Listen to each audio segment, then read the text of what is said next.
तो लालू प्रसाद यादव 74 के आंदोलन से निकले, 90 के दशक में बिहार में सामाजिक न्याय के मसीहा बने, 2010 के दशक में बेटों को राजनीतिक विरासत सौंप दी और अब तेज प्रताप यादव और रोहिणी आचार्य ने लालू फैमिली के बिखराव की इबारत ली।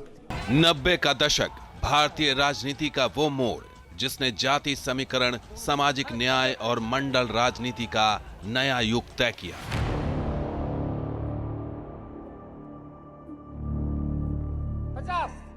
50 करोड़ 70 करोड़ 90 करोड़ कितना चाहिए?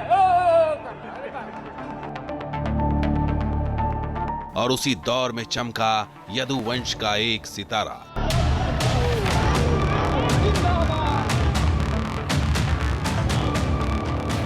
अपने पिताजी से, चचा जी से पूछना, जब तुम्हारे पिताजी जाते थे पटना बस में बैठ के या रेल में चढ़ के, मोकामा से होके जाते थे, सीट पर अगर बैठे हो कान पकड़ के 1974 के जेपी आंदोलन से निकला वो छात्र नेता जिसने एक साधारण और गरीब परिवार से निकलकर बिहार की गद्दी तक का सफर तय किया। सिख गुलामी से आजाद किया। नाम लालू प्रसाद यादव।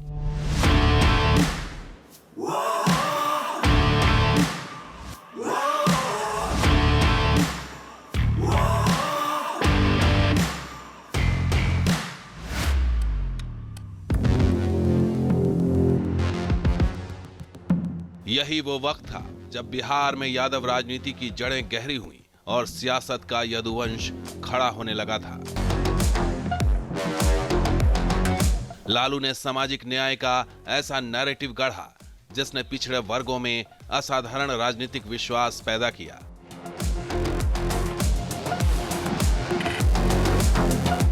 यही वो नींव थी जिससे आगे बढ़ा लालू परिवार का साम्राज्य। जब भी आप गरीबों का सवाल उठाते हैं, पिछड़ों का सवाल उठाते हैं, दबे कुचलों का सवाल उठाते हैं, तो निश्चित तौर से आप, चूँकि उस समय ये भी था ना कि पूरा मंडलाइजेशन हो गया था, तो वहाँ से ही निकले और मजबूती के साथ उनके सवालों को उठा करके मजबूत होते गए, जनता भी मजबूत होते गई। आज भी हम और आप जो भी लोग हैं कहते हैं कि लालू प्रसाद यादव ने गरीबों को आवाज़ देने का काम किया।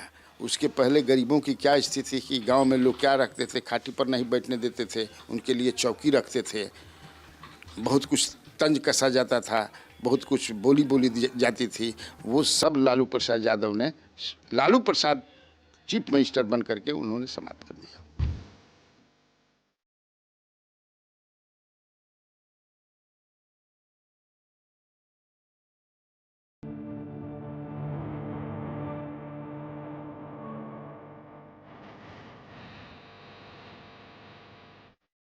जैसे जैसे बिहार की सियासत में लालू प्रसाद यादव का प्रभाव बढ़ने लगा, वैसे वैसे राजनीति में उनके परिवार की एंट्री भी होती चली गई।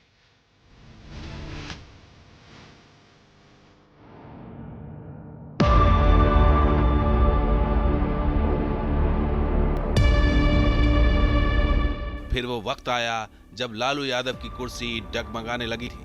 चारा घोटाला का साया उन पर पड़ चुका था और उन पर गिरफ्तारी का साया मंडराने लगा था। तब लालू यादव ने एक ऐसा फैसला किया जो बिहार के सियासी इतिहास की तारीख बन गया।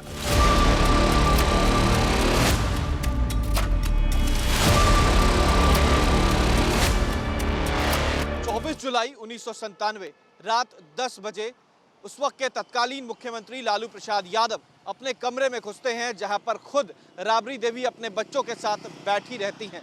राबड़ी देवी को देखते हुए लालू प्रसाद यादव सीधे शब्दों में कहते हैं, सुनिए, कल सुबह तैयार रहिएगा, आपको मुख्यमंत्री पद की शपथ लेनी है। देखिए, इस बयान के बाद लालू प्रसाद यादव की इन तमाम भाषाओं को सुनने के बाद राबड़ी देवी फूट फूट कर रोने लगती हैं। हालांकि इसके बाद लालू यादव उन्हें समझाते हैं कि देखिए, आपको बिहार और बच्चे दोनों को संभालना है। मैं पहली बार जेल नहीं जा रहा हूं, अब बिहार और आपके बच्चे सब आपके हैं, आपको सबको संभालना है।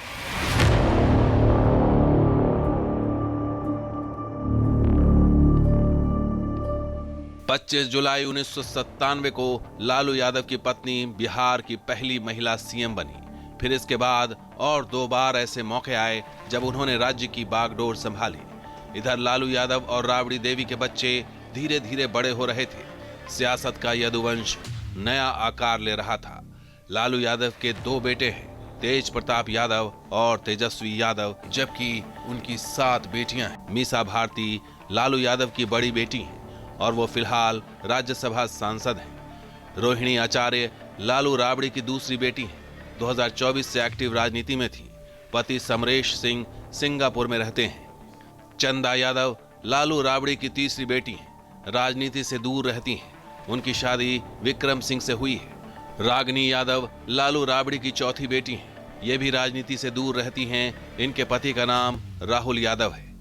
हेमा यादव लालू राबड़ी की 5वीं बेटी हैं। ये भी राजनीति से दूर रहती हैं। इनके पति का नाम विनीत यादव है।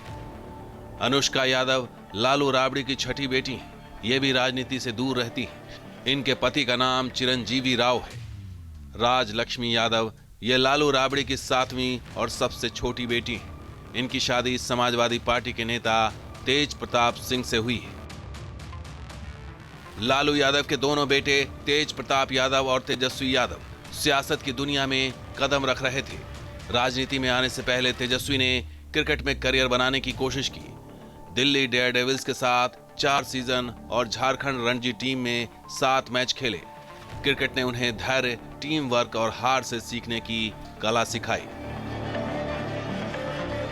बेटों का तो उदय तब हुआ 2015 का चुनाव। दोनों बेटा पहली बार लड़े।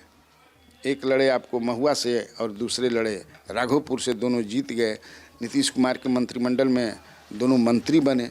तब से इनका उदय हुआ। फिर जो है आप 2020 का जो चुनाव हुआ तो 2020 के चुनाव में दोनों जीते, लेकिन तब तक से लालू प्रसाद यादव ने विरासत घोषित रूप से तो नहीं दिया तेजस्वी यादव को, लेकिन एक तरह से ये मैसेज दे दिया अपने वोटर्स को, अपने लोगों को कि मेरे बाद तेजस्वी यादव है। ये मैसेज तो दे दिया जो अभी आप देख रहे हैं। साल था 2013 जब तेजस्वी यादव ने क्रिकेट को हमेशा हमेशा के लिए बाय बाय बोल दिया। फिर उन्होंने अपने पिता की विरासत को संभालने का फैसला किया। पिता लालू के साथ चुनावी मंचों पर पहली बार नजर आए। 2015 में राघोपुर सीट से विधायक बने। परिवार की परंपरा और जनता का भरोसा दोनों एक साथ मिला। तेजस्वी यादव नीतीश कुमार की सरकार में पहली बार बिहार के उप मुख्यमंत्री बने। सबसे कम उम्र के तेजस्वी यादव ने बिहार में उप मुख्यमंत्री पद की कमान संभाली और सत्ता और साथ ही साथ बिहार की राजनीति ने उन्हें शालीनता में लाया। वहीं लालू यादव की लेगेसी और लालू यादव की विश्वसनीयता के सामने तेजस्वी यादव को अपनी छवि बनाने में काफ़ी मुश्किलें आ रही थीं, लेकिन अपनी कुशलता और शालीनता से तेजस्वी यादव ने युवाओं का दिल जीता और युवाओं की राजनीति करनी शुरू की। उधर तेजस्वी यादव के बड़े भाई तेज प्रताप यादव सियासत में होकर भी नहीं थे। वो खुद को कृष्ण बताते थे और छोटे भाई तेजस्वी को अर्जुन। साल 2015 में महुआ सीट से चुनाव जीतकर विधानसभा में एंट्री ली और उसी साल नीतीश कुमार की महागठबंधन में स्वास्थ्य मंत्री बन गए। जब वो स्वास्थ्य मंत्री बने थे तब लालू यादव ने कहा था तेज प्रताप को सीखने दो, अनुभव आएगा। लेकिन उन दिनों तेज प्रताप यादव कई विवादों में उलझ गए। मीडिया से उलझने से लेकर डॉक्टरों से टकराव तक। साल 2018 में तेज प्रताप यादव की शादी बिहार के पूर्व सीएम दरोगा राय की पोती ऐश्वर्या राय से हुई, लेकिन उनकी शादी में जल्द ही खटास आ गई और तलाक का मामला अभी भी पटना फैमिली कोर्ट में लंबित है। साल 2019 में तेज प्रताप यादव और ऐश्वर्या राय का झगड़ा थाने जा पहुंचा। उस दिन राबड़ी आवास में हाई वोल्टेज ड्रामा चला था। ऐश्वर्या राय ने आरोप लगाया था कि राबड़ी देवी ने उन्हें धक्का देकर घर से निकाल दिया है। उनसे पूछिए कि जब मेरी जिंदगी बर्बाद करने की क्या जरूरत थी। उनसे पूछिए जब हमको मारा गया, पीटा गया तो उनका सामाजिक न्याय कहाँ था। उनसे पूछिए कि मेरा क्या होगा। अब तो बोल रहे कि बेटे को निकाल दिया, बोल रहे भाई को निकाल दिया, मेरा क्या होगा। उनसे ये पूछिए। क्यों हमको मारा गया, क्यों हमको बोला गया कि ये करती है, ये होता है, ऐसा होता है, वैसा होता है। उनसे सवाल पूछे कि मेरा क्या होगा।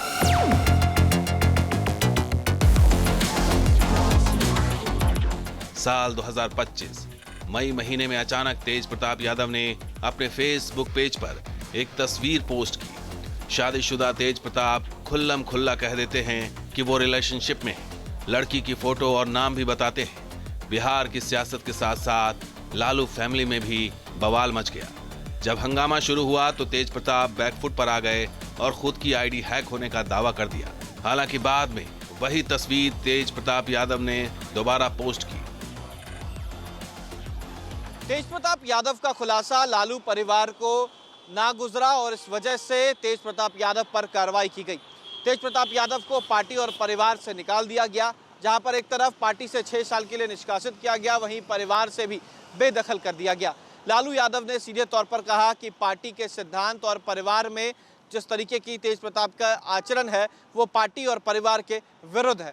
ऐसे में बिहार विधानसभा में नेता प्रतिपक्ष और तेज प्रताप यादव के छोटे भाई तेजस्वी यादव ने भी इसमें हामी भर दी। तेज प्रताप यादव तो परिवार से बिछड़ गए अपने कारणों से, चूँकि वो ऐसे अंड बंड हरकतें करते रहते हैं, ये सब जगजाहिर है। अब जैसे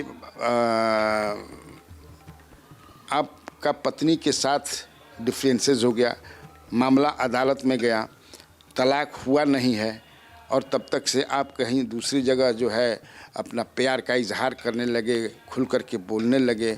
लालू प्रसाद यादव ने कहा, ये तो ऑन द रिकॉर्ड है कि भाई ये ना हमारी परंपरा के खिलाफ है, ना हमारी संस्कृति ऐसी अलाउ करती है, इसलिए उन्होंने पार्टी और परिवार दोनों से घर से निकाल दिया। लालू प्रसाद यादव ने निकाला, तेजस्वी यादव ने नहीं निकाला उनको, वो तो निकल गए, हट गए।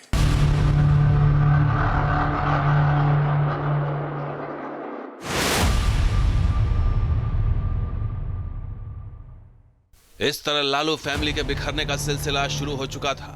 उधर पार्टी और परिवार से निकलने के बाद तेज प्रताप यादव का दिल बैठ गया। काफी दिनों तक वो मीडिया की सुर्खियों में बने रहे, लेकिन बिहार विधानसभा चुनाव का ऐलान हुआ उससे ठीक पहले उन्होंने अपनी एक नई पार्टी बना ली, जिसका नाम रखा जनशक्ति जनता दल। चुनाव में उतरने के बाद तेज प्रताप यादव ने अपने छोटे भाई को चैलेंज किया, खुद महुआ सीट से चुनाव लड़ने का फैसला किया, जबकि अपने छोटे भाई तेजस्वी यादव की सीट पर अपनी पार्टी का प्रत्याशी उतारकर उन्हें भी चुनौती दी। हाँ, तो आज हम राघोपुर जा रहे हैं। राघोपुर जा रहे हैं? हाँ, तेजस्वी यादव जी के खिलाफ? हाँ, उसी के खिलाफ हम जा रहे हैं। वो मेरा खिलाफ करेगा तो हम उसके खिलाफ करेंगे। छोटे भाई को कुछ कहेंगे? हम छोटे भाई को क्या कहेंगे? वो तो जयचंद के बहकावे में आ चुका है। माता जी ने कहा कि मेरे वो जयचंद के बहकावे में आ चुका है। कौन है जयचंद? जयचंद और कौन है? 14 नवंबर को बिहार विधानसभा चुनाव के नतीजे आते हैं। चुनाव में तेजस्वी यादव की पार्टी आरजेडी को करारी शिकस्त मिलती है।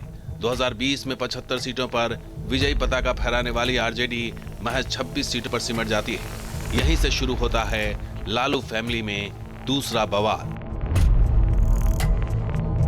15 नवंबर दोपहर 2:41 लालू यादव की दूसरी बेटी रोहिणी आचार्य सोशल मीडिया पर एक ट्वीट करती हैं, जिसमें लिखा था, मैं राजनीति छोड़ रही हूँ और अपने परिवार से नाता तोड़ रही हूँ। इस पोस्ट के 1 मिनट बाद ही रोहिणी आचार्य ने इस पोस्ट को एडिट कर दिया। 2:42 पर रोहिणी के एक्स हैंडल पर जो पोस्ट आया उसमें उन्होंने खुलासा कर दिया कि आखिर राजनीति और परिवार से नाता तोड़ने का फैसला क्यों किया। मैं राजनीति छोड़ रही हूँ और अपने परिवार से नाता तोड़ रही हूँ। संजय यादव और रमीज ने मुझसे ऐसा ही करने को कहा था। मैं सारा दोष अपने ऊपर ले रही हूँ। रोहिणी आचार्य अपने पति के साथ सिंगापुर में रहती हैं। बिहार चुनाव में तेजस्वी यादव के समर्थन करने के लिए इन दिनों बिहार में थी, लेकिन चुनाव नतीजे के अगले दिन ऐसा क्या हुआ कि रोहिणी आचार्य ने अपनी परिवार से रिश्ता तोड़ दिया। रोहिणी आचार्य इस पोस्ट के बाद लालू फैमिली का झगड़ा खुलकर सतह पर आ चुका था। जिस तरह कभी ऐश्वर्या राय राबड़ी देवी के घर से रोते हुए निकली थी, उसी तरह रोहिणी आचार्य ने भी रोते हुए अपने पिता का घर छोड़ दिया। वो पटना से दिल्ली के लिए रवाना हो गई और इस बीच उनका दर्द साफ दिखा। रोहिणी ने कहा, मेरा कोई परिवार नहीं, आप पार्टी की हार पर सवाल खड़े करेंगे तो आपको बदनाम किया जाएगा। मेरा कोई परिवार नहीं है। अब ये जाकर के आप संजय, रमीज, तेजस्वी यादव से पूछिए, मेरा कोई परिवार नहीं है। वही लोग निकाला है हमको परिवार से, क्योंकि रिस्पॉन्सिबिलिटी लेना नहीं है उनको। पूरा दुनिया बोल रहा है जो चाणक्य बनेगा तो चाणक्य से आप सवाल पूछिएगा। जब कार्यकर्ता चाणक्य से सवाल कर रहा है, पूरा देश दुनिया सवाल कर रहा है कि पार्टी का ये ऐसा हाल क्यों हुआ। अब जब संजय और रमीज इन लोग का नाम लीजिए तो आपको घर से निकाल दिया जाएगा, आपको बदनाम किया जाएगा, आपको गाली दिलवाया जाएगा, आपके ऊपर चप्पल उठा करके मारा जाएगा। रोहिणी आचार्य के घर छोड़ने के फैसले पर न तो लालू यादव की प्रतिक्रिया आई, न ही तेजस्वी यादव की। अगले दिन यानी 16 नवंबर को रोहिणी आचार्य ने सोशल मीडिया पोस्ट में नए आरोप लगाए। उन्होंने लिखा, कल एक बेटी, एक बहन, एक विवाहिता, एक माँ को अपमानित किया गया, उसे गंदी गंदी गालियां दी गई, उसे मारने के लिए चप्पल उठाई गई। मैंने अपने स्वाभिमान से समझौता नहीं किया, मैंने सत्य का त्याग नहीं किया और केवल इसी कारण मुझे यह अपमान सहना पड़ा। कल एक बेटी मजबूरी में अपने रोते हुए माता पिता और बहनों को छोड़कर चली आई। मुझसे मेरा मायका छुड़वाया गया, उन्होंने मुझे अनाथ बना दिया। आप में से कोई भी मेरे रास्ते पर कभी न चले। किसी भी परिवार में रोहिणी जैसी बेटी बहन ना हो। इस ट्वीट के थोड़ी देर बाद ही रोहिणी आचार्य ने दूसरा ट्वीट किया। इस बार वो सच में फट पड़ी थी। इस ट्वीट में उन्होंने बताया कि उन्हें किस तरह गंदी कहा गया और फिर दोहराया कि किसी के घर में रोहिणी जैसी बेटी न हो। कल मुझे गालियों के साथ बोला गया कि मैं गंदी हूँ और मैंने अपने पिता को अपनी गंदी किडनी लगवा दी। करोड़ों रुपए लिए, टिकट लिया, तब लगवाई गंदी किडनी। सभी बेटी बहन जो शादीशुदा है उनको मैं बोलूंगी कि जब आपके मायके में कोई बेटा भाई हो तो भूलकर भी अपने भगवान रूपी पिता को नहीं बचाए। अपने भाई उस घर के बेटे को ही बोले कि वो अपनी या अपने किसी हरियाणवी दोस्त की किडनी लगवा दे। सभी बहन बेटियां अपना घर परिवार देखें, अपने माता पिता की परवाह किए बिना अपने बच्चे, अपना काम, अपना ससुराल देखें, सिर्फ अपने बारे में सोचें। मुझसे तो ये बड़ा गुनाह हो गया कि मैंने अपना परिवार, अपने तीनों बच्चों को नहीं देखा। किडनी देते वक्त न अपने पति न अपने ससुराल से अनुमति ली। अपने भगवान, अपने पिता को बचाने के लिए वो कर दिया जिसे आज गंदा बता दिया गया। आप सब मेरे जैसी गलती कभी ना करें, किसी घर रोहिणी जैसी बेटी ना हो।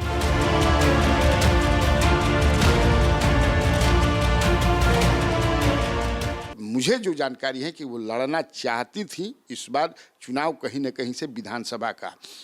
कई अखबारों में, सोशल मीडिया पर कंस्टिट्यूएंसी का नाम भी चल रहा था, लेकिन चूंकि लालू प्रसाद यादव के नेतृत्व में जो रणनीति बनी परिवार के अंदर, तेजस्वी यादव ने इस प्रस्ताव को रखा था कि परिवार से केवल एक व्यक्ति लड़ेगा इस बार और मैं लड़ूंगा और कोई नहीं लड़ेगा। लालू प्रसाद यादव ने कहा कि बिल्कुल सही है, ये ऐसा ही होना चाहिए और आप ही लड़िएगा।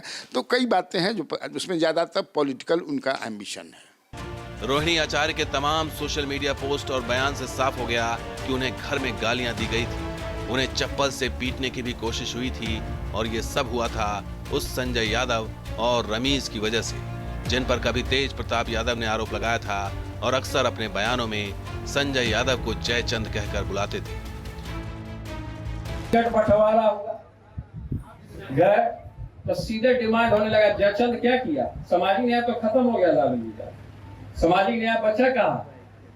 जयचंद सब कब्जा कर लिया, उसी के भुगतभोगी हम भी हैं, उसी परिवार से आए। लेकिन हमारे साथ क्या हुआ? जो भाई का नहीं हुआ जनता का कैसे हो सकता है? जो भाई का नहीं हुआ, हमेशा हम आशीर्वाद दिए, हम हमेशा बोले कि हम कृष्ण हैं, तुमको अर्जुन होने के नाते हम आशीर्वाद देते हैं। अब हमेशा आशीर्वाद दिए, लेकिन कृष्ण को ठग लिया, जयचंदवा से मिल गया, दुर्योधन से मिल गया। ये वही रोहिणी आचार्य थी जिन्होंने साल 2022 में सिंगापुर में इलाज के दौरान अपने पिता लालू यादव को अपनी किडनी तक दे दी थी। इसके बाद चारों तरफ रोहिणी की खूब तारीफ हुई थी। तेजस्वी यादव तक ने इसे साहसिक कदम कहा था। लालू प्रसाद यादव की पार्टी में रोहिणी की इज्जत सबसे ज्यादा हो गई। जब लालू प्रसाद ठीक हो गए तब सार्वजनिक रूप से कहा था, मैं बेटी रोहिणी का कर्जदार हूँ।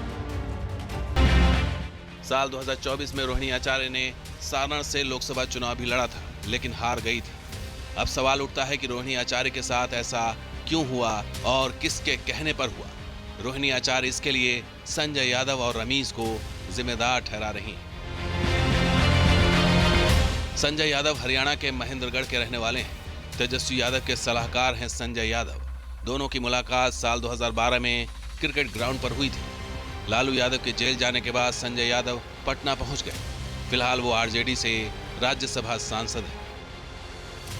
संजय यादव तेजस्वी यादव के बेहद खास माने जाते हैं। रोहिणी आचार्य ने रमीज नेमत का भी नाम लिया है। रमीज समाजवादी पार्टी के पूर्व सांसद रिजवान जहीर के दामाद हैं। वो आरजेडी के सोशल मीडिया और चुनावी कामकाज को देख रहे थे। संजय यादव के साथ रोहिणी आचार्य की खटपट उस वक्त शुरू हुई थी जब बिहार अधिकार यात्रा के दौरान संजय यादव बस में तेजस्वी की सीट पर बैठे हुए थे। ये तस्वीर सामने आने के बाद रोहिणी आचार्य ने इसे एक्स पर पोस्ट किया और लिखा कि वो सीट पार्टी के सर्वोच्च नेता की है। रोहिणी के इस ट्वीट के बाद बवाल मच गया। कयास लगाए जाने लगे कि रोहिणी आचार्य पार्टी में पद चाहती हैं। विवाद होने के बाद रोहिणी ने संजय यादव को जयचंद बताते हुए अनफॉलो कर दिया। माना जा रहा है कि तभी से ये विवाद चला रहा था और 15 नवंबर को आरजेडी की हार के बाद ये विवाद ट्रैजिक क्लाइमेक्स तक पहुंच गया। इस तरह यदुवंश की कहानी बिखराव तक पहुंच गई और शायद यही राजनीति की असली तस्वीर है, जहां रिश्तों को भी सियासत की कीमत चुकानी पड़ती है। Team news nation. जहां भक्ति है हर शब्द में, कथाओं में छुपे हैं दिव्य रहस्य और ज्योतिष देता है जीवन को दिशा। धर्म से जुड़ी हर बातों को जानने के लिए हमारे चैनल स्तुति को सब्सक्राइब करें। चैनल पर जाने के लिए इस लिंक पर क्लिक करें।